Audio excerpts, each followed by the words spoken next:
এরা দেশে অন্যায় জুলুম অত্যাচার বন্ধ করতে পারে না, এরা তাফসির মাহফিল বন্ধ করে দেয়। চাঁদাবাজি বন্ধ করতে পারে না, টেন্ডারবাজি বন্ধ করতে পারে না, জুয়ার আড্ডা বন্ধ করতে পারে না, কোরআনের মাহফিল বন্ধ করতে চায়। এগুলো কপাল পোড়া। এগুলো কি? আলহামদুলিল্লাহ, আপনাদের লক্ষ্মীপুরে এরকম কপাল পোড়া টোরা নাই। আল্লাহ লক্ষ্মীপুরবাসীকে তুমি কবুল করো। মাদ্রাসাতুল বানাতের আয়োজক কমিটি অনেক চেষ্টা করেছে আপনাদের জন্য সুন্দর ব্যবস্থা করবার। গত বছরের চেয়ে প্যান্ডেল নাকি ডবল করেছে শুনলাম। ডাবল করছে, তারপরও লোক হয় নাই, জায়গা হয় নাই। এই বছরের রমাদানে আমার প্রোগ্রাম ছিল কাতারে। তো কাতারের শেখ বিন জায়েদ সেন্টার, ওখানকার অনেক বড় একটা কনফারেন্স হল, ওখানে বাংলাদেশ কমিউনিটির ভাইয়ের একটা প্রোগ্রাম অ্যারেঞ্জ করলো। তো বিকেলে আজকের মতো অবস্থা হয়েছে, ঢোকার সুযোগ ছিল না, টেনে হিচড়ে আমাকে ঢুকাইছে। ভিতরে ঢুইকা দেখি সর্বনাশ, মানুষের মাথা মানুষ খায়। লক্ষ্মীপুরে বলে এগুলা?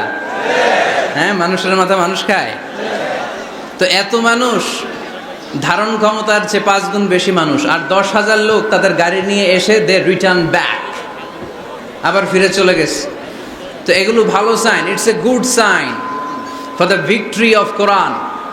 কোরআনের বিজয়ের জন্য এটা একটা ভালো নিদর্শন, ঠিক কিনা?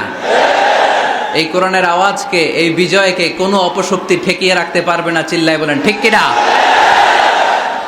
এই মানুষের গণজোয়ার এটা প্রমাণ করে। আজকে বিরিয়ানি টিরানি আছে নাকি? বিরিয়ানি ছাড়া এত মানুষ? বিরিয়ানি নাই, জিলাপি নাই, খেজুরি নাই, সিন্নি নাই, শুধু কোরআনের প্রেমে, একটা কিতাবের প্রেমে। চিল্লায় বলেন তো কিতাবটার নাম কি? কোরআন।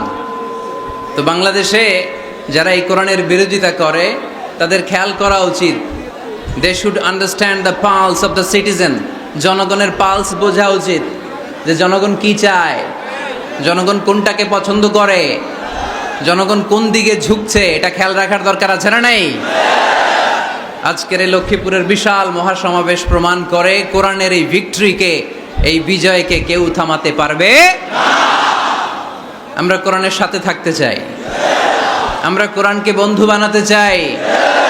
আমরা দুনিয়াতে যদি কোরআনকে বন্ধু বানাই, আমাদের কবরেও কোরআনকে বন্ধু বানায় দিবে কে? আল্লাহ, তুমি আজকের মাহফিলকে কবুল করো। যে ভাইয়েরা, যুবক ভাইয়েরা কষ্ট করে দাঁড়িয়ে দাঁড়িয়ে ধাক্কাধাক্কি করে এই গরমের মধ্যে কথা শুনছে, আল্লাহ তাদেরকে তুমি সাইয়েদনা হামজার সাথে হাসর নসিব করে দাও।